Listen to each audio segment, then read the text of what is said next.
टाळी वाजवावी, गुढी उभारावी, वाटही चालावी पंढरीची. पंढरीची हाट, कैवल्याची पेठ, मिळाले संतुष्ट वारकरी. पताकांचे भार मिळाले अपार, गरजे भीमा तीर जय जयकारे. खटनट यावे, शुद्ध होऊन जावे, दवंडी पेटी भावे चोखा मेळा. संत चोखामेळा यांनी 14व्या शतकात गुढीपाडव्याबद्दल लिहिलेला अभंग.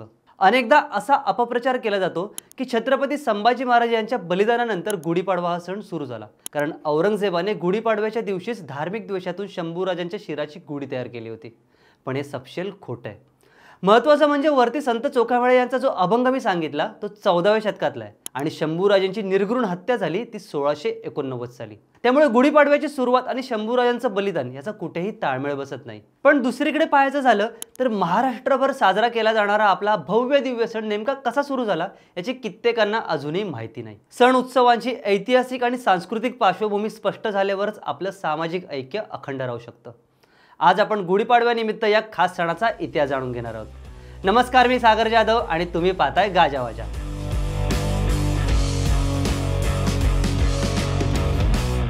गुढीपाडवा सुरू होण्याच्या तशा अनेक कथा सांगितल्या जातात, पण आधी आपण जाणून घेऊया की गुढीपाडवा हा सण महाराष्ट्रात आणि दक्षिण भारतातच का साजरा होतो. गुढीचा अर्थ तेलुगू भाषेत काठी असा होतो. आपल्या महाराष्ट्रात 2000 वर्षांपूर्वी एक बलाढ्य साम्राज्य होतं ज्याचं नाव सातवाहन साम्राज्य.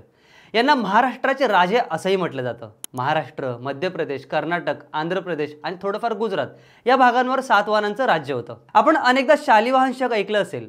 हे शक सातवाहन राजांशी संबंधित आहे. हिंदू कालगणनेत विक्रम संवत आणि शालिवाहन शकी या 2 कालगणना महत्त्वाच्या आहेत. एरवी आपण इंग्रजी कॅलेंडरनुसार गोष्टी करतो, पण अनेक हिंदू सणवार हे या कालगणनानुसारच साजरे केले जातात. सातवाहनांची राजधानी तत्कालीन प्रतिष्ठान म्हणजे आजची पैठणी होती. याच सातवाहन घराण्यातील गौतमीपुत्र सातकर्णी हा 23वा राजा खूप पराक्रमी निघाला. त्याच्या पित्याचं नाव शिवस्वाती आणि आईचं नाव गौतमी बलश्री होतं. सातवाहन राजांमध्ये मातृसत्ताक पद्धती होती, त्यामुळे राजे आपल्या नावापुढे आईचं नाव लावायचे. याच गौतमीपुत्र सातकर्णीने नाशिक जवळ शक साम्राज्याचा राजा नहपान याच्याशी झालेल्या लढाईत शकांचा पराभव केला आणि विजय ठरला. ही लढाई जवळपास इसवी सन 78 साली घडली होती.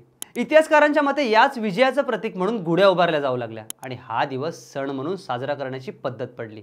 या विजयानिमित्त गुढ्या, तोरणे उभारण्याची परंपरा रुजल्याने या सणाला गुढीपाडवा असं म्हणतात. आणि हेच कारण आहे की सातवाहन साम्राज्य हे फक्त महाराष्ट्र आणि बाजूच्या काही प्रदेशांपर्यंत सीमित असल्यामुळे हा सण महाराष्ट्र आणि दक्षिण भारतातच साजरा होतो. हिंदू परंपरेनुसार चैत्र महिना नव्या वर्षाचा प्रारंभ मानला जातो. या महिन्याची पहिली तिथी चैत्र शुद्ध प्रतिपदा ही वर्ष प्रतिपदा मानली जाते. प्रतिपदा या संस्कृत शब्दाचा अपभ्रंश होऊन प्राकृत भाषेत पाडवा शब्द रूढ झालाय. वसंत ऋतूचं आगमन आणि नव्या वर्षाची सुरुवात म्हणून चैत्री पाडवा सगळीकडे साजरा होतो.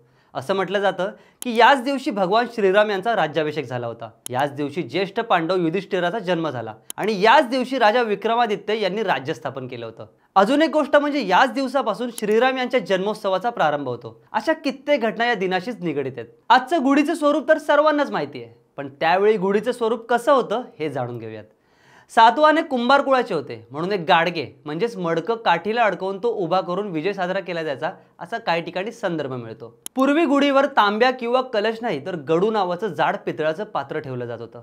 शेकडो वर्षांचा काळ लोटल्यानंतर त्याची जागा आता स्टेनलेस स्टीलच्या पात्रांनी घेतली आहे. मुळात त्या काळी आनंदाच्या प्रसंगी सुद्धा लोक आपापल्या घरावरती वार्ता घोषित करण्यासाठी गुढी उभारत होते. काळानुसार आता काही वस्त्र, साडी, चोळी आणि आंब्याच्या डहाळ्या काठीच्या टोकावर लावण्याचा प्रघात पडलाय. एकंदरीत गुढी उभारणं म्हणजे यशाचं प्रतीक.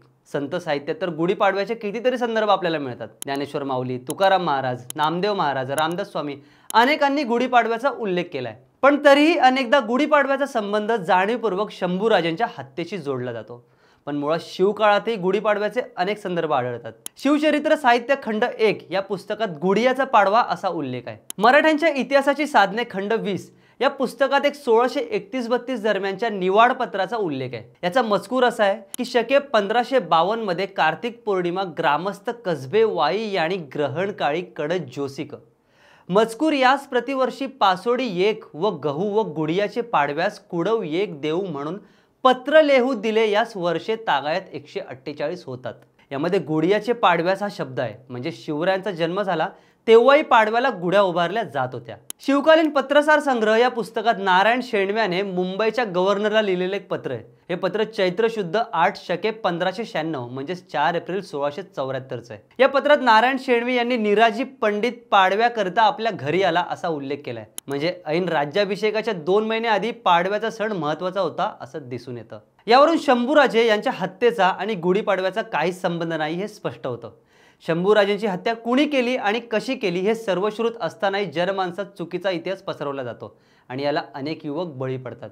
त्यामुळे सणवार साजरे करताना आपल्या सणांच्या आणि परंपरेच्या मुळात जाऊन त्यांचा शोध घेण्याची जबाबदारी आपल्या सर्वांचीच आहे. सर्वांना गाजावाजाकडून गुढीपाडव्याच्या हार्दिक शुभेच्छा. इतिहासातील अशीच रंजक माहिती जाणून घेण्यासाठी गाजावाजाला लाईक, शेअर, फॉलो आणि सबस्क्राईब करायला विसरू नका.